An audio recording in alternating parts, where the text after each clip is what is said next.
Okay, so I just wanted to document what has transpired the last couple weeks or so. Some of you may know that I had an issue with this particular John Deere 1025R. It is the one I bought in April, and at about 60 hours, I had a motor issue and it had to go back to the dealership for repairs. Well, come to find out, this is something I added. Come to find out, they had to put a brand new motor into this machine because they said that the rear seal on the motor had blown, and that was very unusual for these motors, especially at such low hours.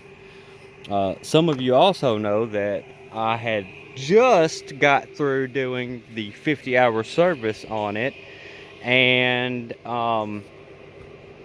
that had to, in their minds, have something to do with what happened. But in my mind, I know it did not, because from day one, the first day I brought that tractor home, I had issues with its little red light on the panel flashing from time to time, saying that the oil pressure was low, which I thought was very odd. But I also thought that, hey, this is a brand new machine, maybe it's working out some kinks or what have you. But it kept doing it up until the day that it finally said no more. But that's not what I'm doing here today. What I've started recording here today for was, I've got now, here, let me check just to make sure. Okay, let me document this. I've got, let me switch that because I'm bad. Okay, we have 73.5 hours on it. When I got it back from the dealership after they had put a new motor on it, which was 3 days ago now. Yeah, it's been 3 days ago from today. And since they did that, I haven't even bothered to look at the oil. But the guy from before I left the dealership, I specifically went and asked them if there's anything special I needed to do, any precautions I needed to take, or should I keep it below a certain rev, or anything that I may need to know, since you did have to put a new motor in. He says no. He assures me that I could drive it and treat it just like any other tractor up until I hit the 100-hour mark. And then once I hit the 100-hour mark, I need to go ahead and put a oil change. I need to go ahead and do an oil change. Well, that will be at 164 hours is when I'll need to do another oil change. But my oil in the old motor, and I'll take this dipstick out just to show you. I don't know if you guys, it's a cloudy day today, and I don't know if you can make this out, but this oil is pristine. It looks absolutely gorgeous. Beautiful golden hue to it. You can tell that this oil has just been put in here. It is brand new oil in a brand new motor, right? Well, that was exactly what I was supposed to have in my 1025R, the last motor. But right after I changed the oil at the 50-hour mark, I guarantee you it wasn't 3 hours later, I had black, and I mean pitch black oil. That's the reason I changed the oil in the first place, because it was pitch black and it had metal shavings in it. And I didn't feel comfortable leaving that in there like that. So, I had to go ahead and I asked the dealership if it was okay, and everybody agreed that I should go ahead and change the oil out in it. And guess what? Boom! Popped the rear seal. The mechanic tried to say that I tried to put he thinks that somebody confused the hydraulic fluid with the oil and tried to put hydraulic fluid in the oil. Yeah, like I'm that much of an idiot.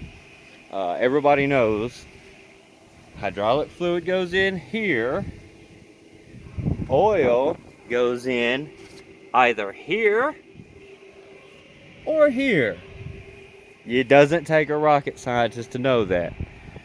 You drain oil from the oil pan up underneath the motor.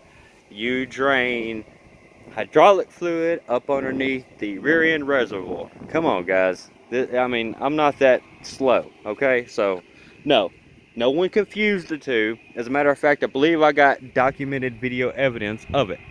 But anyway, this is me ranting about my 1025R. This experience, I don't know if it has conveyed over on video good enough, but this entire tractor buying experience for me, which this is my very first tractor buying experience. I haven't even owned a used one, much less a new one. But I really thought, hey, why buy, you know, a used one when I have a great dealer network, I thought, in John Deere. It's right in town, and I'll be covered by a warranty for at least, you know, the entire time that I'm paying for it. So it was a no-brainer to go brand new for me. But I have had nothing but problems ever since the very first day I took this sucker off the lot. So I don't know. On a good note, though, I can tell you that this motor that is in there now, it even sounds different than the motor I had to begin with. It sounds different. I can tell you right now it's even more powerful than the motor I had to begin with. There has been no issues with it whatsoever. I've done plenty of bush hogging with it since I've gotten it back. I just got through using my tiller, and I'm fixing to go use it again. It really lugs when I want it to lug. It has no low oil pressure light on at all. It hasn't even flashed on. So fingers crossed. I think this motor is going to be a good one. I'll guarantee you, the motor that I had to begin with was bad when I bought it. It had to be. Like I said, this motor even sounds different. Sounds a lot better than the motor I had in here to begin with. I didn't know what they're supposed to sound like. And since that, you know, I had that Mahindra in between times when they had when they had this 1025R in the shop. I had that 5010 Mahindra cabbed tractor that I had on loan from them. And having that experience and then coming back to this one, yeah, this motor definitely sounds different than the first one I had. So I think I got a good one this time, ladies and gents. Okay, I took up enough of your time. I don't even know if I can upload this long freaking video, but I had to rant. Sorry, people. Love you guys. My community's awesome. If, you know, I have one. I'll make more videos in the future. Bye for now, guys.